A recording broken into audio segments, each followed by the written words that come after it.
I'm getting so tired. I'm getting so.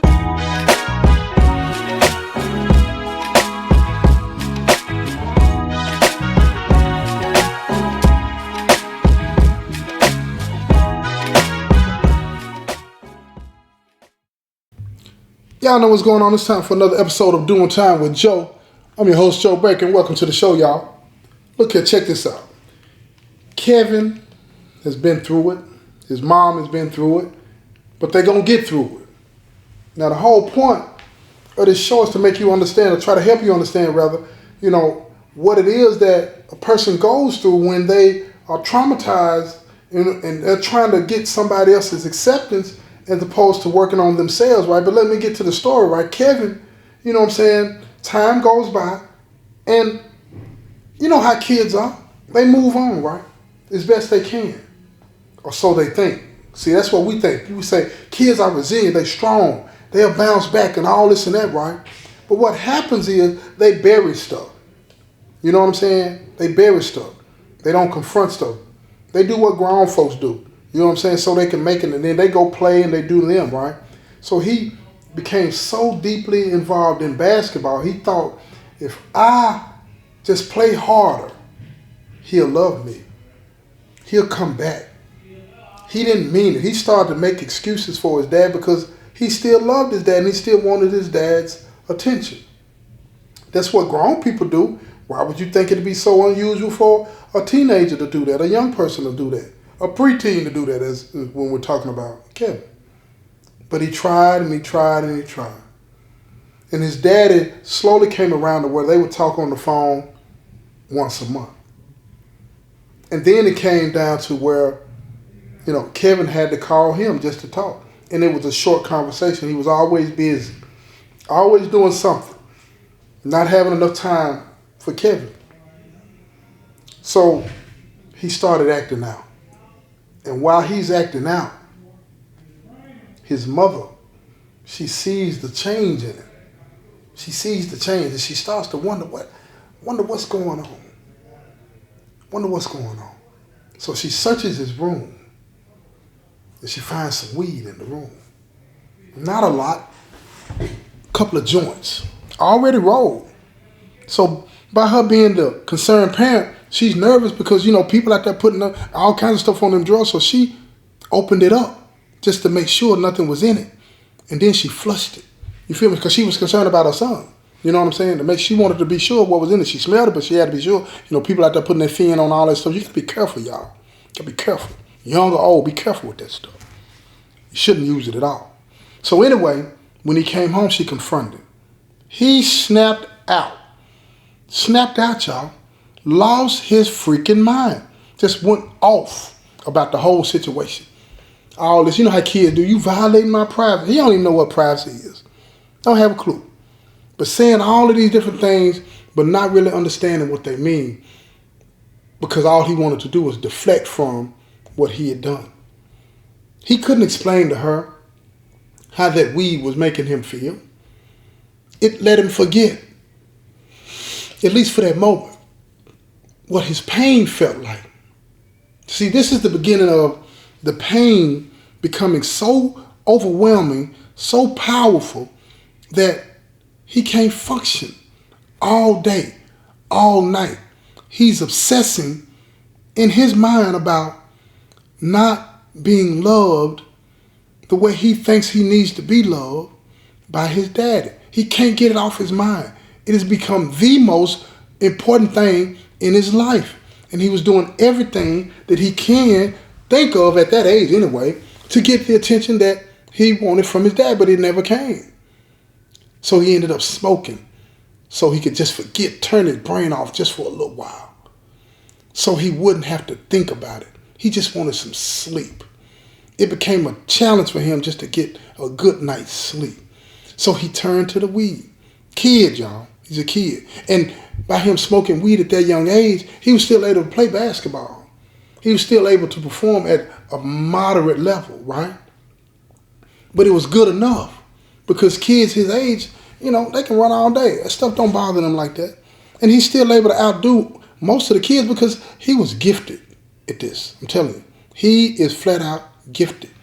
So he's not seeing the damage that's being caused to the inside of his body and to his coping mechanism, his social skills. He's not seeing any of that. Grown people don't see it. How would you expect a kid to see it? So now he's trying to explain to his mama, because he know his mama love him, and he know he was wrong, but she letting him know, you can't have that in this house. You cannot. And then she asked him, where did you get it?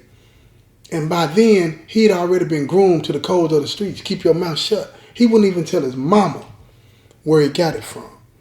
Do you understand what I'm trying to tell you? The streets had already taken over his moral compass. You understand what I'm saying? And flipped that thing upside down. He would keep a secret from the person that loves him most in the world, his mama. You understand what I'm trying to say? So he's already headed down that road to where he thinks that's more important than being honest with his mama and loving his mama the way his mama loved him. You understand? So here we go. She's doing everything she can. She's talking to him. She's searching his room when he's not there. He peeping all this, so he starts to keep it with him, taking big boy chances.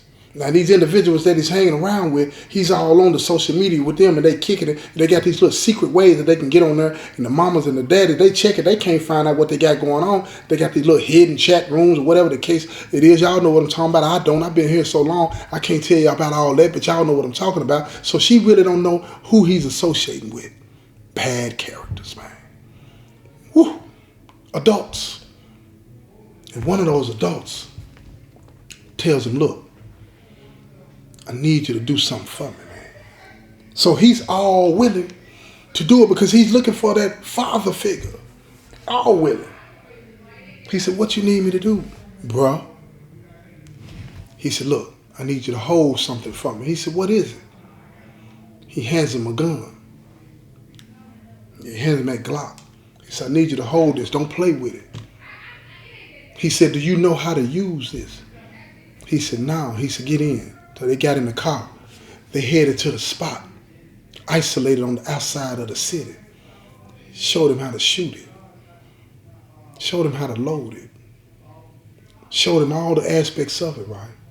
Telling him you got to be responsible with it. Saying all the right things, right? But see, he's not acknowledging this drug dealer. He's not acknowledging that he's planting in this boy's head the foundation to be disrespectful to his mother by lying to her, being deceitful, and then bringing a weapon, a gun, into her house. You understand? And he did, and he hid it in the house. And it stayed there for months and months, and then one day, she searched his room. She found it. It terrified her. It terrified her so much, she took it, she got rid of it. She destroyed it where it wouldn't work, and then she got rid of it. She wanted to turn it in to the police, but she was afraid.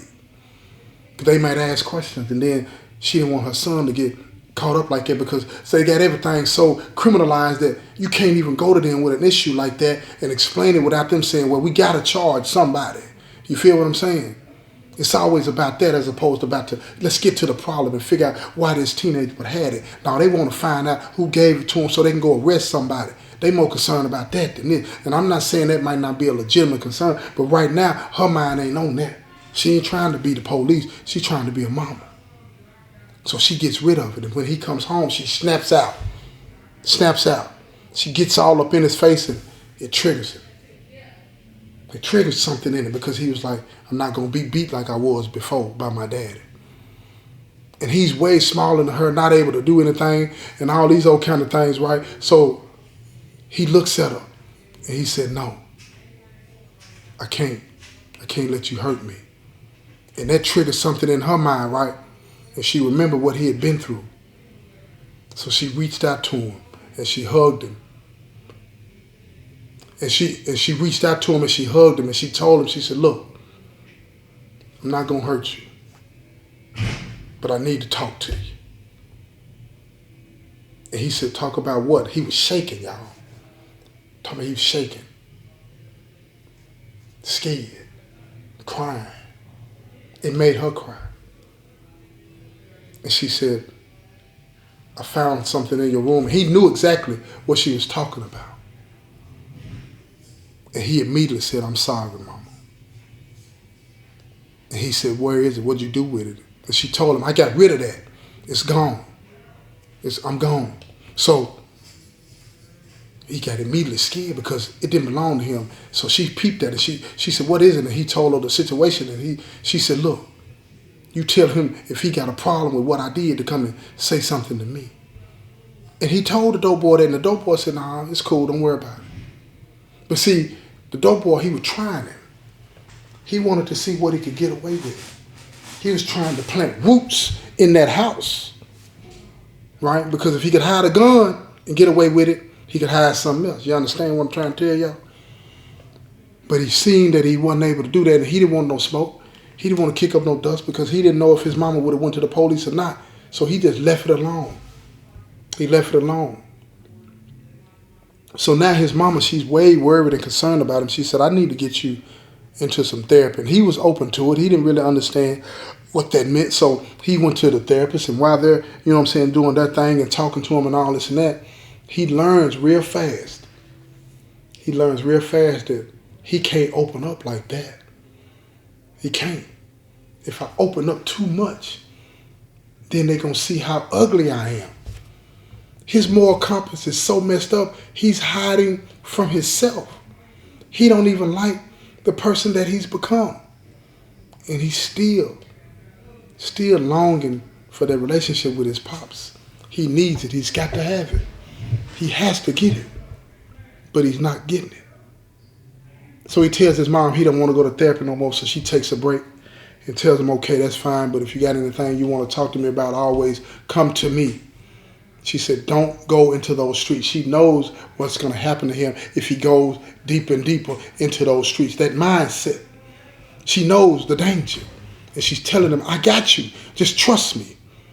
Now, see, he knows that's true.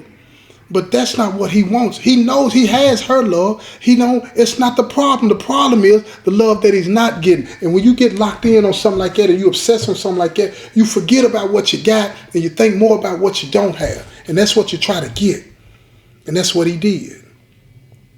It locked in, he triggered him, and it locked him in on wanting more and more of that versus what he already had. So now his dad is trying to come back into his life. And he calls him and he tells him that, you know, I'm sorry, I'm gonna be the daddy that you want me to be. That's all he wanted to hear. So next thing you know, they arranged for them to every other weekend see each other. So he goes down there to see his dad. Excuse me, y'all. So he goes to see his dad. While he's visiting his dad, he learns that his dad was way deep into this game than he realized. He sees pounds and pounds of weed being unloaded. His daddy is all the way open now. Why hide it? So he sees pounds and pounds of weed being unloaded and put here and put there and all this. And his other brothers are participating in it, right? Wrong message. Wrong message, totally. So now he's caught up in that. He's seeing what's going on. He wants that too.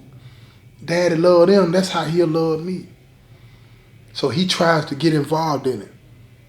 And his daddy comes into the room and he sees him, with his other brothers. They bagging it up. They're doing what their daddy told them to do, but he didn't tell them to put him in it. So he grabs him and snatches Kevin up. And when he snatches him up, he tells him, I better not never see you doing this. But see, in Kevin's mind, his mind took that as what? Y'all know, you're not slow. He took that as, my daddy don't love me like he loved him. He don't love me like he loved him. He trusts them. He letting them do that, but he ain't letting me do it.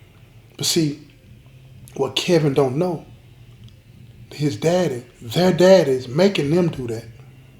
And he keeping Kevin away from it, not because he loves him, but because he knows that Kevin's mama ain't going. And he don't want that kind of smoke. He don't want that kind of smoke. He knows she'll put the police on him for messing with her son. Or worse, hit him with that thing. You know what I mean? Because she already threatened him before. She's not playing about her son. So now, Kevin is sneaking around. And his other brothers, they're indulging that, right? showing him what it means to, you know what I'm saying, use a triple beam, how much to put on the triple beam for this type of, you know, if you want a 20 or 50 or 100 and all this and that. So he's learning all of the things that are involved in the game, but his daddy don't know it.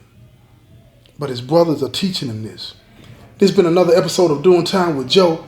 I'm your host, Joe Baker, and I say peace, y'all. I'm getting